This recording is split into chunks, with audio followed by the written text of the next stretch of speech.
So hello and welcome to URM's ISO 27001 Internal Auditing webinar. My name is Lisa Dargan. I'm a director at URM and I'm joined today by Wayne Armstrong, who is one of our senior consultants and pretty much our lead on internal auditing. So we're very fortunate to have Wayne with us. And Wayne, I'll introduce you in a moment and you can say hello. So just to be clear, in terms of the agenda, quite straightforward and simple, the agenda, we're going to split this into two halves. So initially going to look at developing your audit program, what the key things you need to be thinking about, how can you build in flexibility, how do you make sure it conforms to 27001, which is the subject matter for today, and looking at relevant assessment approaches. So do you audit by control, by process, by department? So we'll be discussing that and looking at that in some detail. We're then going to move into planning audits and what planning audit entails, including suitable auditors, integration, and how you maximise efficiency. And I'm sure many of you in your organisations suffer from what seems to be a common terminology now, audit fatigue. So we'll be looking at how we minimise audit fatigue.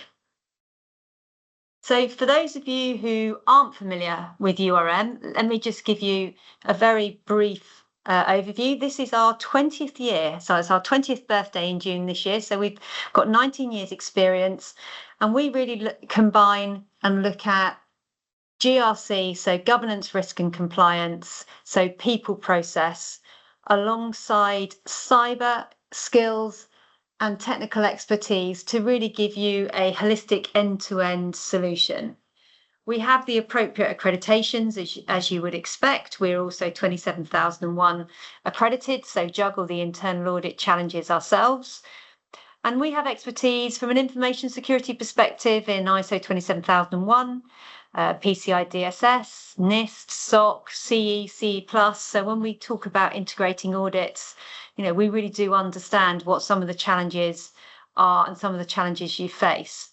But probably what's one of our key differentiators and the key part with Wayne today is we have a passionate team of people who've worked both sides of the fence. So they've probably sat where you're sitting today, managing that audit program, as well as delivering audits on behalf of a consultancy organisation such as ourselves. So let me just introduce you to Wayne. Wayne's been involved with information security since 2001. That's 24 years, Wayne. Goodness, you're older than URM. And Wayne's history from a 27001 perspective goes way back to BS 7799 and undertaking the predecessor to 27001, BS 7799 assessments. Wayne has, as well as being a senior consultant here at URM, he's been an auditor for one of the big four, and he's also been head of information security at two reasonably large organisations. He's a 27001 lead implementer and lead auditor. He's a trainer, so when it comes to knowledge transfer, he's really strong. And as well as having 27,000 experience, he's a QSA and a risk specialist. So hello, Wayne. Welcome to today's webinar. Hi, Lisa. Thanks a lot. Okay, so let's dive in then. We're going to start with developing your audit program. And Wayne, so we're all on the same page, can we just, I suppose, go back to basics? What is an audit? What is an internal audit? Why do we do that? And just cover off the real basics around auditing, and then we can progress from there. Yeah, so fundamentally, auditing is about ensuring that you have some kind of indication that whatever it is you're trying to do, you are actually achieving. There is an international standard out there that covers auditing, which is ISO 19011. So as far as that standard is concerned, a definition of an audit would be a systematic, independent and documented process for obtaining audit evidence, evaluating it objectively to determine the extent to which audit criteria are fulfilled. So in other words, am I achieving the objectives that I set out to achieve? And the audit program is about obtaining evidence to determine whether or not that is the case. There are different types of audits. There are generally three that we tend to refer to. So we've got what might be called first and second or third party audits. A third-party audit is an audit that is done completely independently by somebody who has no vested interest in your organization. So that would be like your certification assessment. A third party would come along and do that on your behalf. A second-party audit is where customers audit their suppliers, and a first-party audit is also known as an internal audit. So this is an audit that's undertaken on your own management system by yourself to determine whether or not things are working as expected. Why do we need to do them? Well, there may well be just a need for our senior management from a GRC point of view, sort of governance and risk and compliance, etc., to just understand what position we're in. But also, if we're, as the sort of focus of this webinar is around ISO 27001, there is a mandatory clause in clause 9.2 that talks about the fact that you need to have an audit program in place, and that audit program should undertake a determination as to whether or not you are meeting your own requirements, so the requirements of your policies, but also the requirements of the standard itself. So that's basically what an audit is, why it's required. One of the main things that you would need to ensure that you are clear on when you are determining your audit program is what you're going to include in the audit program and the exclusions, etc. And I can come on to that later if you like. That's all about audit scope. So when you've just identified in terms of we need to undertake an internal audit to provide assurance that it conforms to our requirements as well as the requirements of the standard. But what are some of the things that we should be mindful of or have in mind when we're starting to look at developing our audit program? Yeah, there's a number of different considerations when you're putting your audit program together, some of which are actually driven by the requirements in the standard. So the standard talks about ensuring that you take into consideration the importance of operational processes within the organization.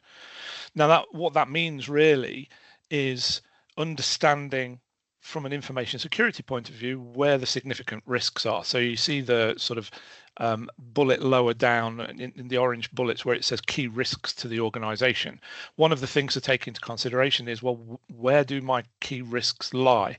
So it's important to understand the output from your risk management processes probably before you put your audit program together, because the output from that will influence sort of how often you audit certain things or how soon you audit things. But there are other things to take into consideration as well as that. So it may well be that management have certain priorities based on business objectives. There may be different customer requirements. I might have contractual obligations that mean that I need to ensure that certain operational delivery aspects are going to be reliable. So therefore I would audit those things. As I said, there are management system requirements. So including the need to ensure that you audit against all of your policy requirements, as well as all of the requirements in the standard. And obviously there are a number of mandatory requirements in the management system element in the clauses 4 through to 10 for those people that are familiar with ISO 27001. So ensuring that you cover all of those elements. We've got a heavy influence potentially for some organizations from the legal and regulatory side. So wherever there is a risk of legal non-compliance, then I would be concentrating a lot, a greater degree of effort with regard to audits in those areas, because one of the last things we want is to be non-compliant with legislation. And as I mentioned, sorry, go on. Sorry, go on. Someone's just asked a question. Linking back to risk. So would you suggest, in terms of like when you talk about risks, that high risk areas are audited maybe on a annual basis, even though it's a 3-year schedule? Is that the kind of thing you mean about, under the input from your risk treatment plan or your risk assessment program and taking that into account? Yeah, so those that are familiar with 27001, obviously there's a mandatory requirement for performing risk assessments, etc. The outcome of that is to understand which controls out of Annex A on the standard you need to apply to mitigate your different risks. some of those controls are going to be more important than others because they will link to more significant risks in the organization. So you'll be in a position where you can prioritize, as far as your audit program is concerned, you can prioritize which controls you're going to concentrate on. So let's say over a 3-year period, I have a requirement to audit all of the mandatory clauses and all of the applicable controls over that 3-year period. But that might mean that some of those controls that are, let's say, less important because they're not addressing significant risks, I might only audit them once in that 3-year period, whereas some other controls that are much more important, I might audit them every time I do an audit. I might run an audit every quarter, and I might include that as part of every audit. So yeah, the idea is that you will concentrate on those important business processes from the point of view of risk, looking at the related controls to give the organization the degree of assurance it requires that things are working as expected. And another question, actually, Wayne, and sorry, I should have said this at the start. The slides will be available after this, after the event, if you put that on your feedback form. But another question is, how often do you recommend the ISMS itself, the clauses 4 to 10, is audited? Is that an annual audit, would you recommend, or is that once every 3 years in the cycle? Yeah, I would recommend that you do it at least annually. So you're going to be looking at all of the clauses 4 through to 10 on an annual basis. It could be, and it depends upon the nature of the organization and how things are going. It could be that some elements of that you might do more often. So you might do twice a year. So things like your corrective action processes. If you are getting a lot of audit findings and you are experiencing incidents, etc., you need to know that those incidents are being managed effectively, and you need to know that responses to audit findings are being managed effectively as well. So you might go through that process more often than annually to keep it on track, because obviously if we don't fix those problems effectively, then the greater the window of opportunity for reoccurrence of incidents, etc. Okay. Thank you. And the last element on that slide is with regard to authority for the audit program. So this is not something that is necessarily just going to be made up by someone that's sat in the corner of the IT room. It's going to include input from a number of different roles within the organization. Some of them are going to be fairly senior in terms of being asset owners and information owners. So probably heads of departments and things like that, in order to come up with a solution that is appropriate for the organization. But ultimately, at the end of the day, the audit program needs to be approved by somebody, and it's going to be somebody fairly senior, probably at board level, probably whoever is going to be responsible for your overall management system, for example, is likely to be signing off the audit program. It could even be the CEO or somebody like that. That's quite important, Wayne, isn't it, as we go through, that the organisation has decided that it needs to conduct these audits. The programme has been verified, because obviously at times it gets really busy, and the last thing some people probably internally want is an audit, and they'll be pushing back. And that's really important that it's been signed off and it has that authority to make it clear that you can't just go, oh, no, I don't want to be audited, or I'm a bit busy. This is really important and really vital. We need to make sure it happens. Yeah, it sort of goes hand in hand with, one of the other mandatory requirements in the standard, which is with regard to top management, and ensuring that they are involved and that they support and are visibly seen to be supporting the information security management system. And part of that obviously is internal audit.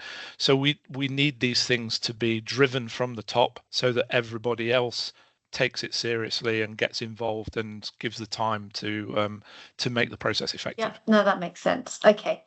And in terms of what the programme itself needs to consider, Wayne, what would you say the key considerations for the programme?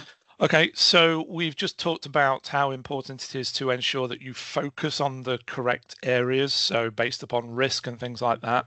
So when it comes to setting scope, and duration of each audit, we would take those things into consideration. So the more important it is to have a degree of assurance that things are working correctly, then the more time and effort I'm going to spend on that particular audit. So even when I'm setting up my 3-year plan and I'm determining which audits take place at which point during that 3-year program, some of those audits are going to last longer than others because I'm going to be looking for more evidence, etc. So scope and duration of each audit needs to be considered. Frequency I've already mentioned as well. I might audit some controls more often than others, for example. I might have more than one management system. So it might not just be 27001. I might have 9001 for quality. I might have 22301 for business continuity. And because those standards are all based on something called Annex SL, so they're based around the same framework in terms of ISO publications, then there are a lot of similarities between the standards, particularly with regard to the mandatory clauses, obviously.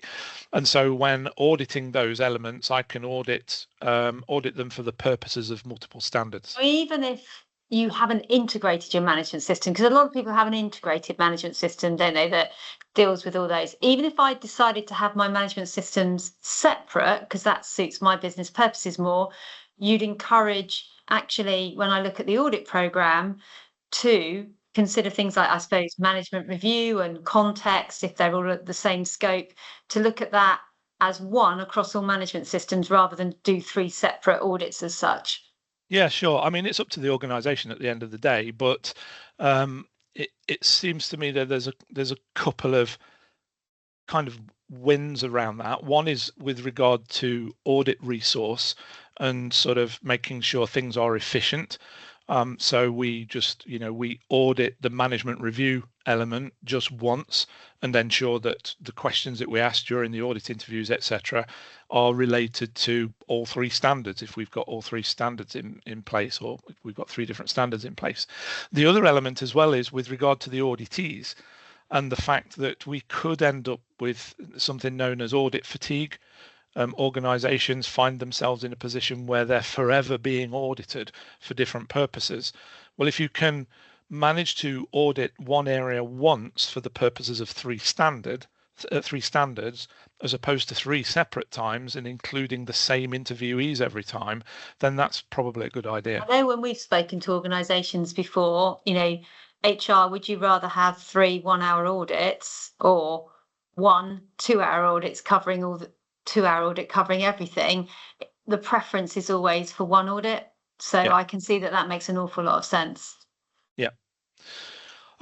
Some other key considerations: we may have different processes and different systems within an organization that are relatively complex. You have to take into consideration the fact that therefore we may need to spend more time in that area in order to interview all of the personnel involved, understand how the different complex processes work, and thereby obtain the evidence that we're seeking to show that those things are working effectively. And obviously, as part of the planning stage, you'd have to consider that because that will feed into the fact that some audits last longer than others, for example. We need to take into consideration, as well as I mentioned about risk and importance of processes, when it comes to planning the program, you also need to think about any previous findings that have been raised in previous audits. Have I experienced any incidents? Significant incidents, not all incidents, but ones that would be significant to the organization. That might influence the audit program moving forwards, and means that we might need to adjust things as things move on. So your audit program needs to also be flexible. And don't forget, of course, that resources are finite. We're going to have to ensure that we organize this program in such a way that the resources are available to achieve it. Is that like, for example, if I happen to work in retail, I'm sure many organisations similar have like change freezes all over busy periods such as Christmas. I really don't want to be running an audit at that point for many of the systems because people are flat out. Is that what you mean by that? The resources as in auditees, or do you mean auditors as well? Yeah, both. Okay. Because it depends on sort of the nature of the audit. It could be that audits are taking place in faraway locations. There's got to be travel plans and accommodation and all of those kinds of things. People may not have the availability to travel or be away from home and all that kind of stuff. But also the auditees, are they around? As you said, there may be change freezers, and so therefore personnel may or may not be available. Summer tends to be quite flat in terms of auditing because a lot of people are away on their summer holidays, etc. So yeah, we have to consider it from both sides of the fence. And actually, Wayne, that leads me into a question about audit approach. And I'm not sure whether we're going to address this, but just very high level, because somebody's raised a question. Do you recommend in-person or remote auditing, or do you not have a preference on that basis? At a high level, I don't necessarily have a preference, but I'll caveat that by saying that it's useful to at least, especially early on, if you're just embarking on an audit program, it's good to do it face to face because you get to meet people properly and understand what they're about, sit in the same room as them. You can also leverage things like body language. You can look them in the eye, that kind of thing. It's not as easy to do remotely, but once you get to know people and where things are and that kind of thing, how things work, then remotely works perfectly fine. The only sort of area I would pick where that sometimes you might want to do it on site more often is with regard to physical security. Yes, you can have an auditee that's wandering around site with a mobile phone. I did one of those just the other day, but it's not as effective as the auditor being able to wander around freely in the offices, looking at all sorts of different things, looking at printers and in the bins and in all that kind of stuff. And it would be much easier for the auditee to sort of steer you away from sort of difficult areas, etc. So, with the exception of that, I don't really have a massive preference. Okay, thanks, Wayne. So just drilling in a bit more detail to scope and sort of defining the audit scope. Can you sort of just walk us through that? Yeah, so scope is all about what's included and what's excluded. So you would have to define your scope somewhere to sort of say, well, what is my audit program going to cover? What's included and what's excluded? Now, if we're a 27001 certified organization, that question is kind of answered for us because we will have determined the scope of the management system in the first place. And so therefore, the internal audit program is going to be driven by that scope. There are other things to consider, though, and that is with regard to things like the scope of individual audits and making sure that you use tools and techniques to keep the auditor on scope, and so that you avoid things like what we call scope drift. So you're concentrating on the things that are supposed to be covered in that audit and not going off, veering off too much and covering things that aren't. So it's important to establish what's supposed to happen and when and what's included. And it's a good idea to define why you're including those things, and probably equally as important, why you might be excluding areas of the business from the audit program, and cover that over the 3-year cycle. We've talked about prioritizing controls, looking at key processes within the business based on basing it around risk and things like that. We've mentioned about the use of resources, and those resources could be on both sides of the fence. And I mentioned this thing about audit fatigue, where we're doing nothing but auditing and people kind of get fed up of being audited, etc. So as part of the scope inclusions and the planning of the 3-year audit cycle, I don't want to be doing the same audits time after time after time because people are just going to get fed up of it. And also you can end up in a situation where the auditor can get too familiar with an area as well and starts to make assumptions, and it becomes less effective. So it's always going to be aligned with your management system scope and with your business objectives and things like that. But it's important to define what's in and also what's out and give some kind of justification for that. No, that makes a lot of sense. Okay, so you've used the word alignment quite a lot, and you've talked about alignment in terms of as we've walked through the slides. So if we look we're obviously coming at this from a 27001 perspective. If we look specifically at standards alignment, see the number one goal is it's got to meet the requirements for 27001 of 9.2, which applies equally to the other management system standards you were referring to earlier, doesn't it? Yeah, so there's, as we've mentioned earlier on, there's quite a bit of synergy between different standards. So they all have similar clauses, and some of them are identical across 9001 and 27001, etc., etc. One of those things would be 9.2, which is the internal audit requirement, and it requires you to do the same things. There are two basic requirements, and one is the fact that you need to cover all of the controls or all of the requirements in the standard, and the other one is with regard to ensuring that you cover all of your own policy requirements. So they will be the two main things, and that would be consistent across all of the different standards. And then there are other bits associated with ensuring the impartiality of the auditor, for example.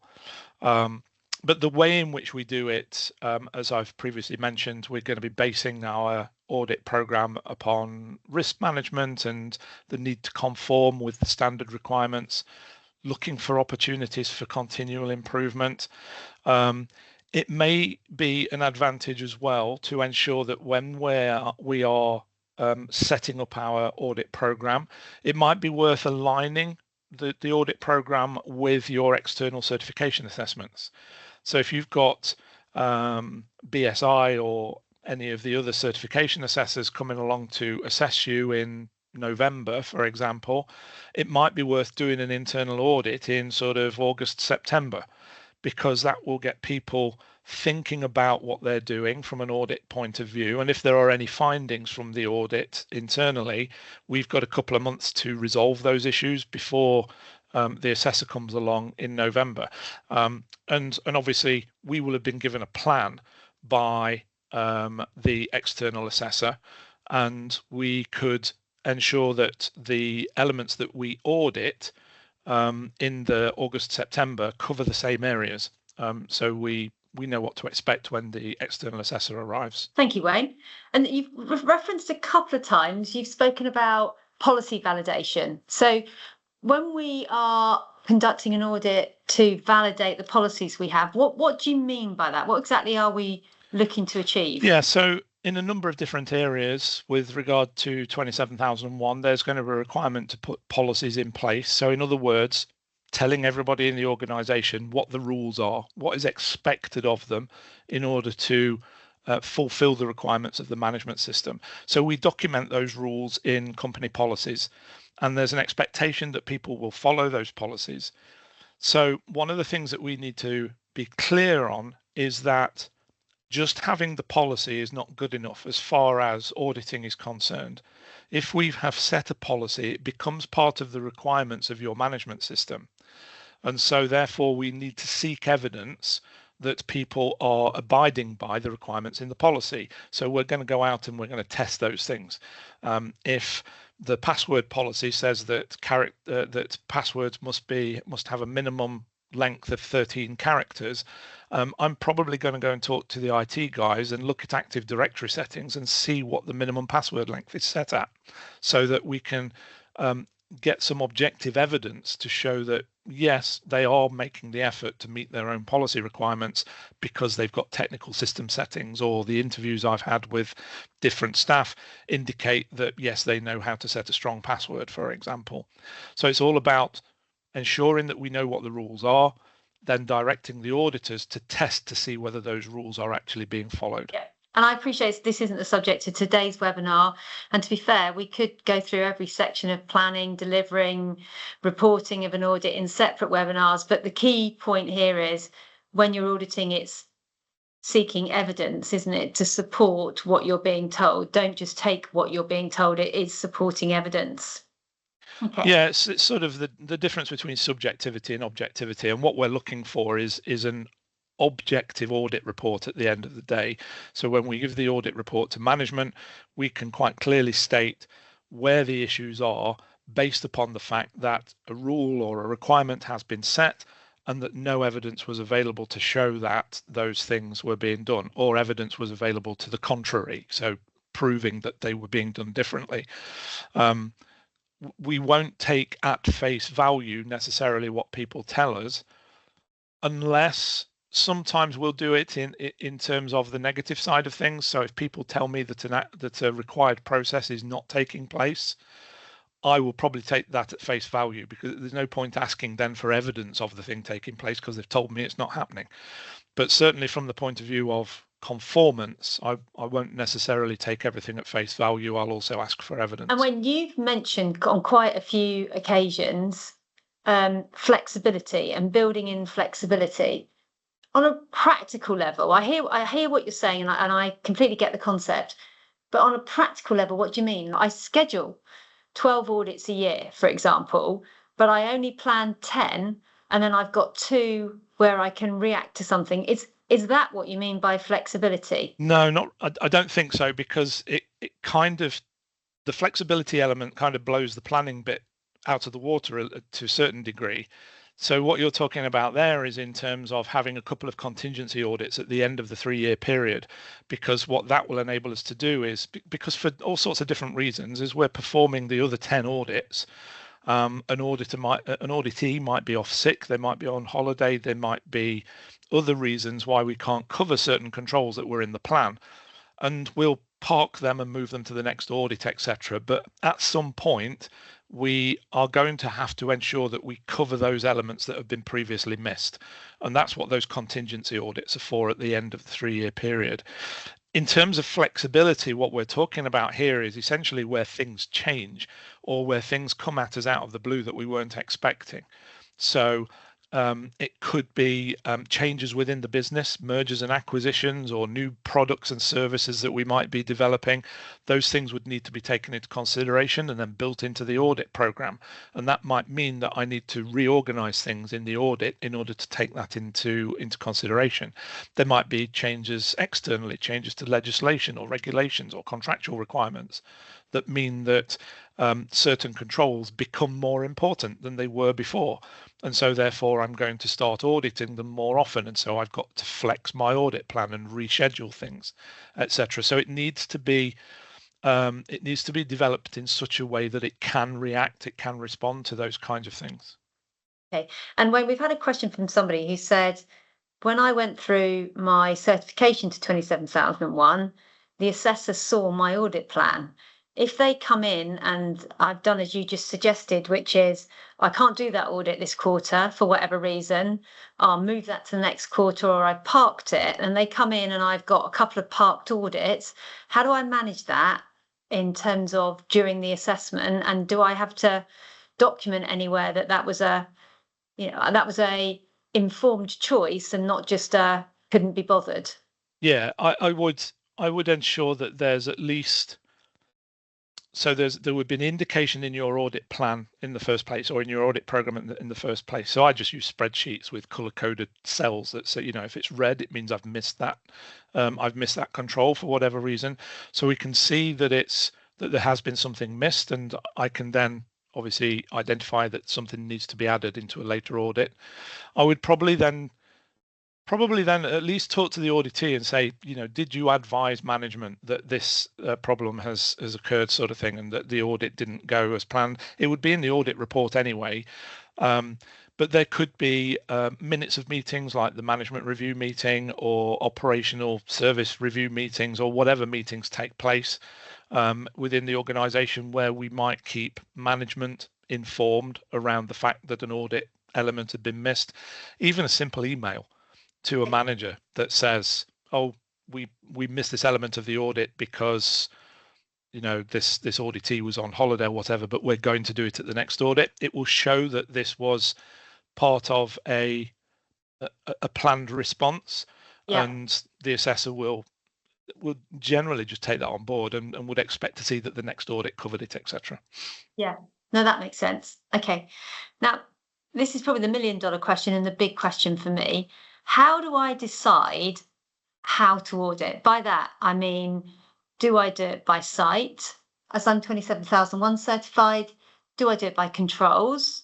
Do I do it by, I don't know, functions or departments?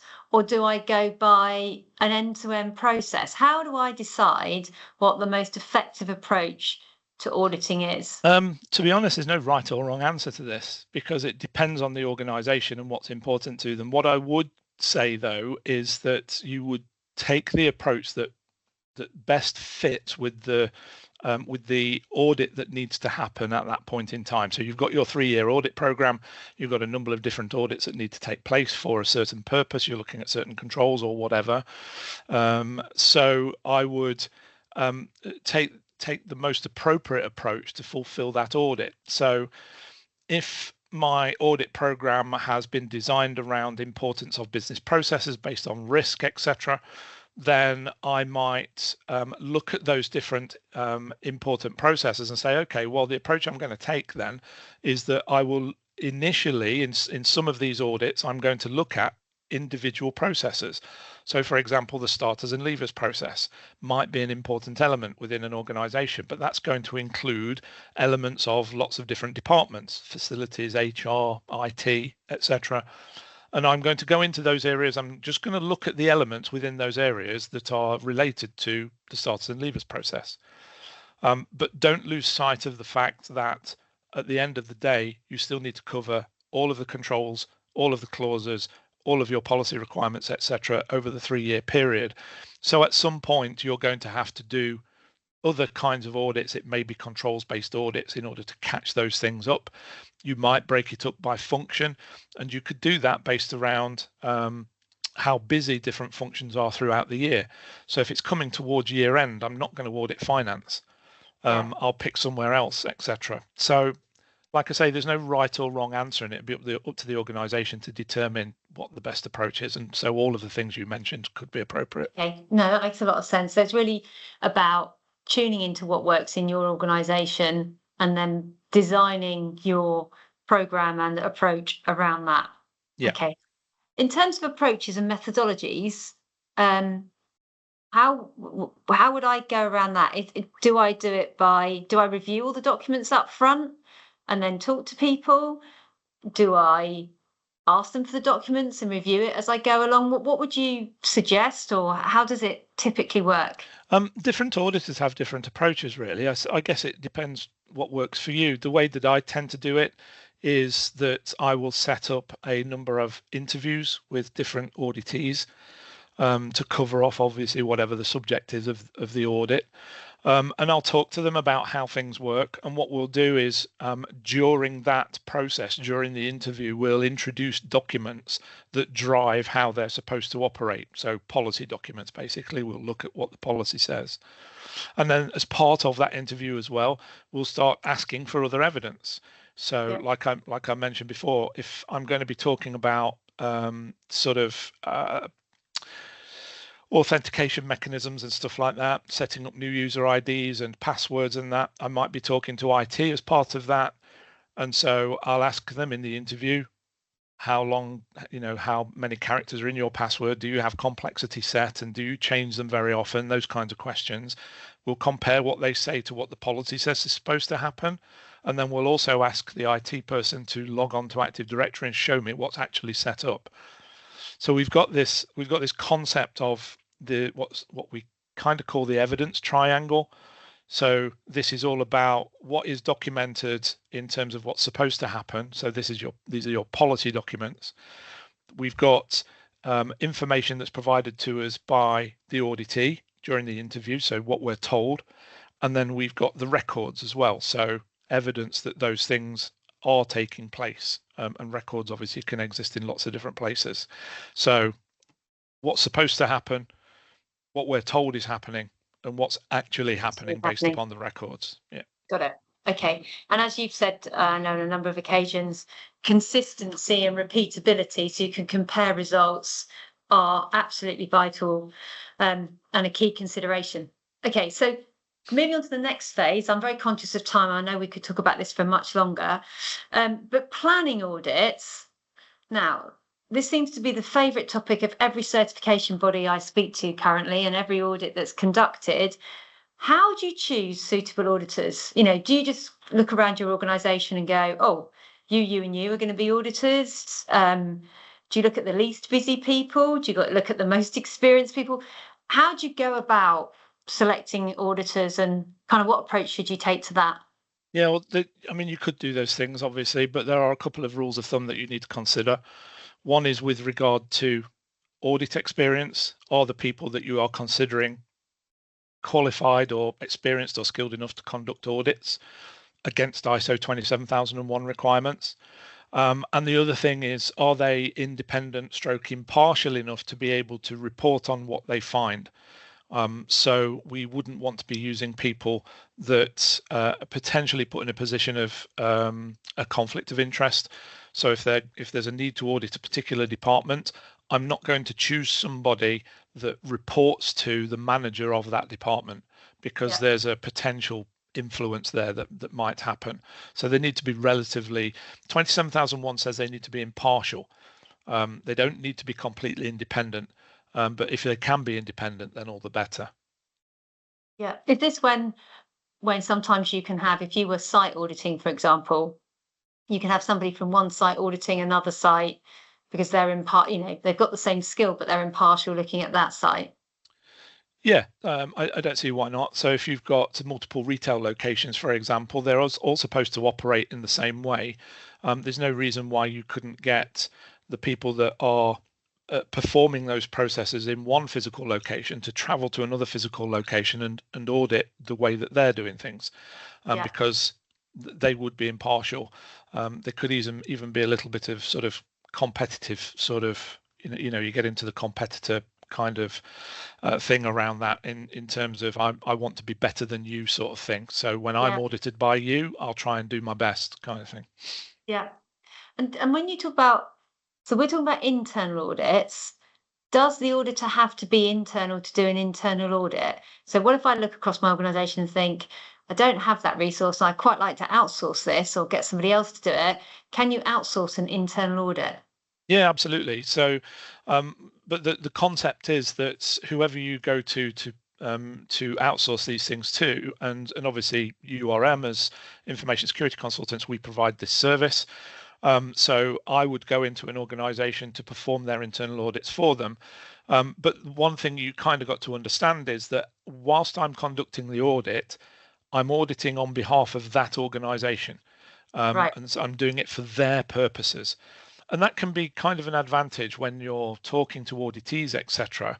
And we kind of talk to them about the fact that we're doing this to ensure that everything is understood internally and we can resolve things internally before the external assessors come. And we can kind of say, we're on your side and we're working for your team, which is true. That's what we're there to do. And we can, we'll use their methodologies, their audit report templates, etc. So yeah, absolutely. It's quite a common thing because not everybody's got the resources. No, that's true. And it goes without saying, and a couple of people have raised questions about this. It goes without saying, you have to have your knowledge up to date in terms of transition. You have to be 2022 familiar to audit 27001 2022, don't you? I mean, that kind of goes without saying, but that's been raised by a few people that said, I've audited 2013 for years. Do I have to be 2022 qualified to audit 2022? Yeah, I mean, I would say yes. I don't know about the qualified thing. I think if you're a qualified internal auditor, and you've got knowledge of 27001, then the way in which you perform the audit is not going to change. It's just the criteria that will have changed. So you need to know what the changes are in the mandatory clauses. There are 11 new controls, for example, in Annex A. So you would need to know what they're all about in order to audit them effectively. Okay, no, that makes sense. And then we've also talked about integrating with other standards, and you've raised this a few times, and this really helps support the audit fatigue and actually maximize the time you've got with people. But how do you need to do this? Does it have to be, do you have this central framework for doing it? Or could you just say, right, I'm going to do scope across all the standards, context across all the standards. How would you actually go about integrating with other standards, and do you recommend it? You do a lot of auditing. Is this something you would recommend? Again, it comes down to really what the organization wants to achieve. And because the thing is about integrated management systems, one of the main reasons you would do it is for efficiency purposes and to reduce the amount of resources that you spend on doing things. And like we say, there are synergies across the different standards, which means that, yeah, I would recommend it, because why wouldn't you want to spend less time and effort and money, etc., on auditing the same thing across the standards? If I can introduce an element of efficiency, then that probably makes sense. Whether or not you need a central framework that takes into consideration all of those things, or whether you have 3 different frameworks, if you've got 3 management systems in place, I don't think it really matters, as long as you identify where those synergies are and where you can leverage those efficiencies and put them into play. I guess this is back to the old adage that time spent planning will actually be time saved further down the line. So the more time you put into the planning, in terms of any efficiencies and consolidating and avoiding duplication, will actually save you time further down the line, won't it? Yeah, definitely. Yeah.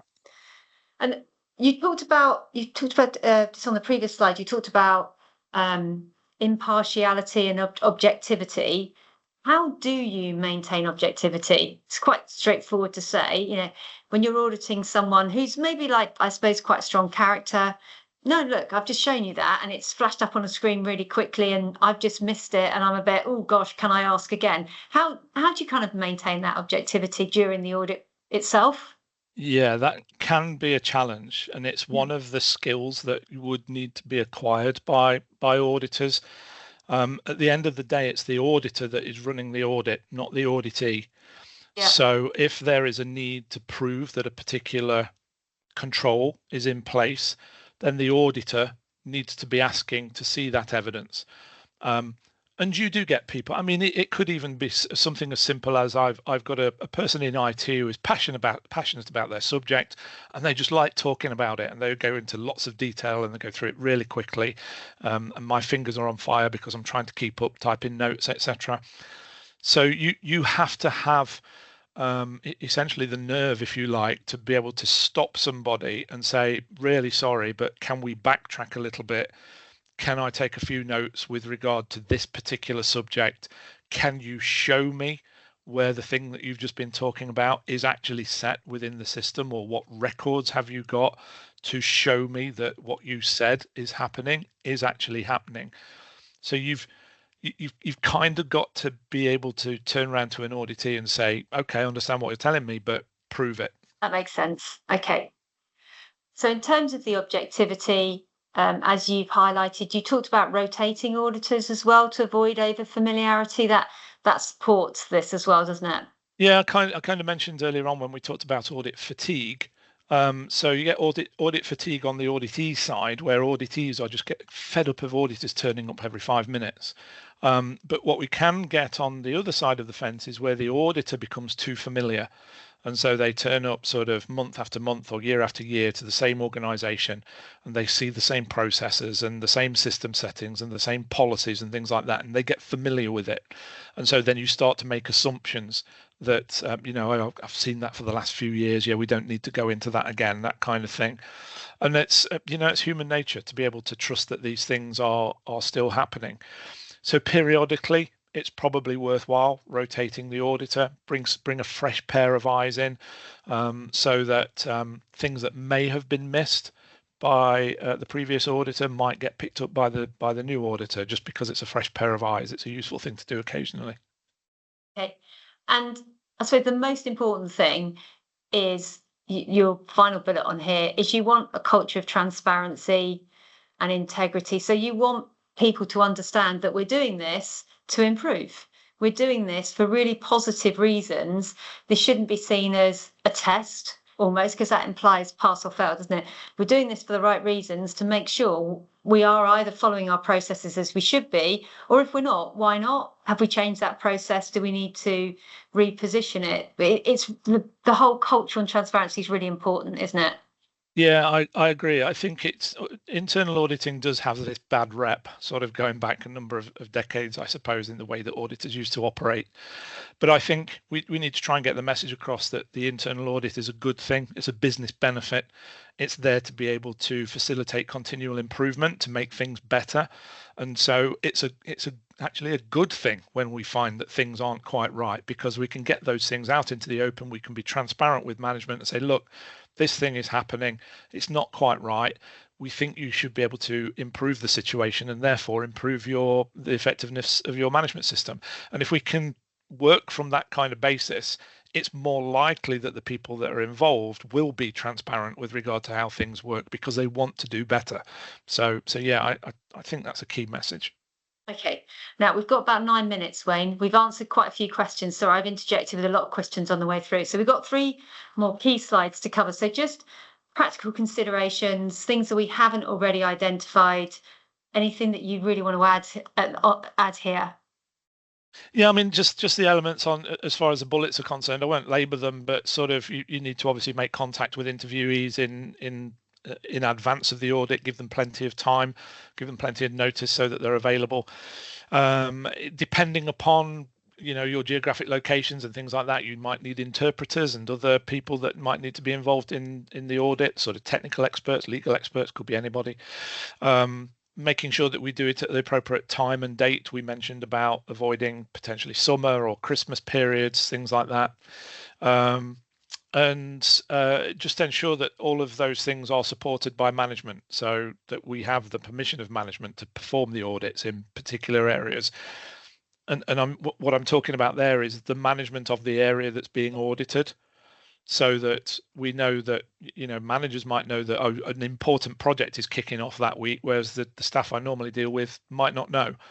And so to involve managers, they'd be able to turn around and say, yeah, don't do it on that date, let's move it to a different date, etc. Yeah, no, that makes a lot of sense. And we've put this slide together as more of an internal audit checklist. We've covered a lot of this off about kind of note to self. This particular audit, have I defined the objectives, the scope, the criteria, and then making sure that that auditor, the person doing the audit, is capable and, as you've said a few times, impartial. And such things as sample questions or checklists can be quite useful to new auditors, can't they? Yeah, we've covered most of the bullets, or pretty much all of the bullets there in the previous slides. But one thing to pick out on is the use of checklists and sample questions. Are they a good idea? Yes, because it means that we ensure that we cover all of the elements that we're supposed to cover in that particular audit. It could also be used as an aide-memoire. So if the auditor sort of loses track with where they are with their questioning and things like that, obviously, I mean, my mind goes blank quite often. And so referring to a checklist can be quite useful to sort of get me back on track and say, yeah, I know what I wanted to ask you, that kind of thing. The only thing I would say in terms of checklists as well, though, on the cons side of things is sort of don't let the checklist drive the audit. Make sure that you are still observant around what's going on around you and the different things that you see when evidence is presented, etc. It's not just a yes, no tick box with regard to the checklist. The checklist is just really there as an aide-memoire. Okay. And just to sum up, I think we've covered pretty much all of these as we've walked through. And these are lessons that we've learned through years of auditing. So I guess number 1 is lack of effective planning. If you can integrate. If you can consider multiple requirements. So even if we were just taking 27001 SOC, NIST and customer requirements, the time you spend mapping those against each other and planning will actually then mean the audit experience is better for the auditee and you save time in the long run. So it's about planning, isn't it? But considering risks and instance to avoid instance coming up, well, to avoid instance happening again, really understanding and giving yourself the flex to look at those areas as well. Yeah, it's worthwhile spending the time on effective planning, because that will stand you in good stead for multiple audits over years. So it's worth putting the effort in up front, but make sure that the way that the audit program works is it's able to flex. So if something significant happens, you can adjust the audit program accordingly. You've mentioned it a few times. The auditor has to be impartial and ideally independent in order that the findings can stand up for themselves. So that one's, I think that's quite obvious. We've covered that in detail. Not that obviously I'm referring to you, but poor record keeping and evidence collection. So you've mentioned your memory already. Note taking is vitally important, isn't it? Yeah, absolutely. So record what you see, and record what you're told. So make sure you retain sufficient notes to be able to turn that into an objective report that you can present to management. And if management come back asking you questions around conclusions that you've come to within the report, you can refer back to your notes if necessary in order to tell them who said what and when, and what system setting you observed on what system and what version of document you were reading. So good record keeping is key. And I'll kind of come back to the fact that it's no good to just have a policy that says what needs to happen. You need to be able to seek objective evidence to show that it is happening, and that objective evidence needs to be recorded somewhere. Yeah. Okay. Next one, lack of interview skills. So that's some of the basics, isn't it? Ask open-ended questions. It's dead easy just to sit there and say yes, no, when you've actually got to put some thought into the answers. A little bit more challenging. Yeah, there are different types of questions that an auditor can rely upon. The open-ended question is the one that should be asked first, so you're seeking information. The closed question, sort of the yes, no answer type question, is the one that you would use just to validate that what you think you have heard is correct. So you might read back to the auditee what you've taken in your notes just to validate that what you've written is correct. And so you're expecting a yes, no answer to that one. Silence is really a useful tool that auditors should try and get used to, and that is a learned skill as well, to be able to sit there and be quiet and wait for the auditee to answer the question, because what's the saying, nature abhors a vacuum, and it's the first person to speak that loses, and what we want it to be is the auditee to start answering questions. So roughly we're talking about the 80-20 rule. And the idea is that the auditor should be speaking 20% of the time and the auditee speaking 80% of the time. Okay, that makes a lot of sense. Seems fairly obvious to say, but not following up on the findings. So you've undertaken your audit, you've delivered your audit report, and then you need to follow up on that finding to make sure it's addressed and actioned. Yeah, absolutely, because it may well be that the auditee has misinterpreted what you found in the first place and might have put corrective action in place that actually doesn't resolve the problem. Or they may have put controls in place that aren't as effective as they could be. So it's useful to come back and have a look at the evidence associated with what corrective action they've put in place and determine whether or not that's resolved the issue. And depending upon how important the finding is, you would either come back at the next scheduled audit, which might be in 12 months' time, or you might set up a specific time and day to come back in a couple of weeks' time just to verify that little bit of evidence, and then close the finding off. So it depends on the audit, the finding importance as to when you would follow up. Yeah. We've mentioned overuse of checklists and communicating effectively throughout the whole process, isn't it? In terms of contacting the auditee in advance, engaging with them is really important, isn't it? Keep it simple, be really clear, but effective communication is really important. Now, I appreciate we're nearly out of time. There's just a couple of things to cover. If you do have questions that we haven't addressed as we've gone through, please do send them in and we will look to address all of your questions. We want you to walk away from here and go, that was really valuable. I've actually learned a lot. But what can I do to improve? So how can we help you at URM? Firstly, we're running a half-day internal audit workshop. Now, that for you might be, can you review my audit schedule and identify efficiencies? That might be, can you take a look at my program? That might be, I've got 5, 6, 7 burning questions that I'd really like you to look at. It's a half-day workshop. We can flex that as you need to cover what you need to. So that's very bespoke. there's an offer on that alongside an offer on our 27001 internal auditing training course. It's 2022 compliant. Again, there's an offer on that, and that's running in April.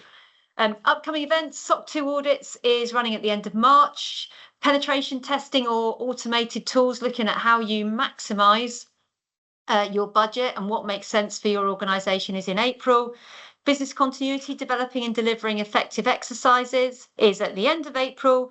And in June, GDPR for small and medium-sized enterprises.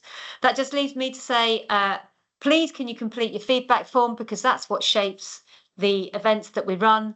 Wayne, a massive thank you to you for taking time out your day to come and talk to us today. Thank you very much indeed. And thank you to everybody for listening. Hope to hear from you again soon.